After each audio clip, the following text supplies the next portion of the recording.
How was growing up in Canada? It was tough. It was tough. I went to a boarding school, and I didn't know if I'd make it through. It was a tough environment. Were but you a smartass? I was a bit of a smart ass, yeah. When the teachers would be like, Harland, cut it out. Would you hear that a lot? Not really, because I was a sneaky smart ass. I Oh. wasn't the class clown that broadcasted my humor. I'd wait till the teacher turned around, or I'd shoot something under my breath, and so I was kind of the covert clown. Do you remember know? the first time that you like ripped a room when you were young that you made a bunch of people laugh? I do. What was that?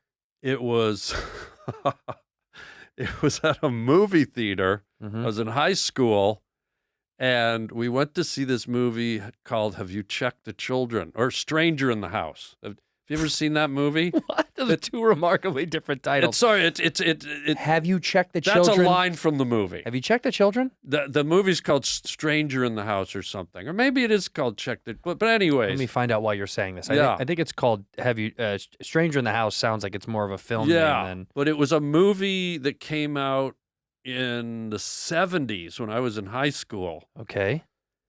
And we went to the Saturday night matinee, and it was packed. It was sold out. Slammed. Stranger in the House. Stranger in the House, and it was slammed. It was like sold out, and that was 70s. People went to the movies. You know, we didn't have all this stuff we have now, and it was packed. And I was with about 15 of my high school like buddies, girls, guys. A whole group of us went, and we were all sitting together. And sitting surrounded by them, I felt empowered. So here's this horror movie, and every time someone was just about to go through a door, or, you know, someone was about to jump out, I'd yell out a line thinking, oh, the crowd's going to hate me. I'm ruining. And the first time I did it, the whole theater just blew up laughing. Like, I don't even remember what I did, but I remember feeling I just made 300 people laugh in unison. Mm-hmm. And it filled me up with this kind of power and this energy. And so I kind of kept doing it throughout the whole movie, and it just, every single line just destroyed. And I turned this scary movie into like one of the best comedies of the season. And nobody got mad. Like, I think they got to the point where I could feel they're almost waiting for me to yell a comment. And they weren't just, they were somehow perfectly timed, and they fit. And so that was the first time I really felt empowered by the power of laughter, you know? Do you know the kind of stuff you were saying back then? Do you remember at all what it was? I don't remember. It was a running commentary on what I was seeing on the screen. You were the original Mystery Science Theater. Yeah, that could be right. That stole it from you. Maybe. And those are Canadian guys, weren't they, that started that? I don't know. Was that not an SCTV guys thing? No? No. But that was guys just kind of sitting there talking. I was yelling out. I was screaming. Yeah. Like I had to project. We were kind of 3/4 of the way up, so I needed the whole, so I would yell it out, and I was nervous as hell. But when they went with me, I was just like, wow. And then I started thinking, if I can make a dark theater full of complete strangers break up laughing, I think that's when the seeds started to happen. You know? What's your very first gig? I want to know. Stand-up gig? Yeah. Wow. Well, first of all, before I answer, I'm gonna say I don't appreciate what's happening here, the ambush journalism. I'm not doing a journalistic thing. I don't know. I feel like you're ambushing me. Well, this is pointed and named, by the way. Everything here is very angled, so there's a reason for all of it. I know, but I really feel a little bit violated and ambushed, but I'm gonna answer. Mm-hmm. You wanted it that way. Mm-hmm. Player, please. My first gig ever was in Toronto, Canada, at the only comedy club in the city. Yuck Yucks. In the early 80s. And it was one of these things where you had to go on amateur night on Monday night. You got to do 5 minutes. And the way they did it is to get on stage, you had to phone. And this is back in the days of rotary phones where there was no redial button. I love those. Right? So it was like... And so there'd be like all kinds of people phoning in. The first 15 people through would get 5 minutes on stage. What a nightmare. So for the first 4 months, I wanted to do it. And by the time I'd be on the phone I'd literally have a sore finger. And at the end of it, I'd finally, after like an hour and a half, they'd, hello, yuck yucks. I go, yeah, no, we've already got 15.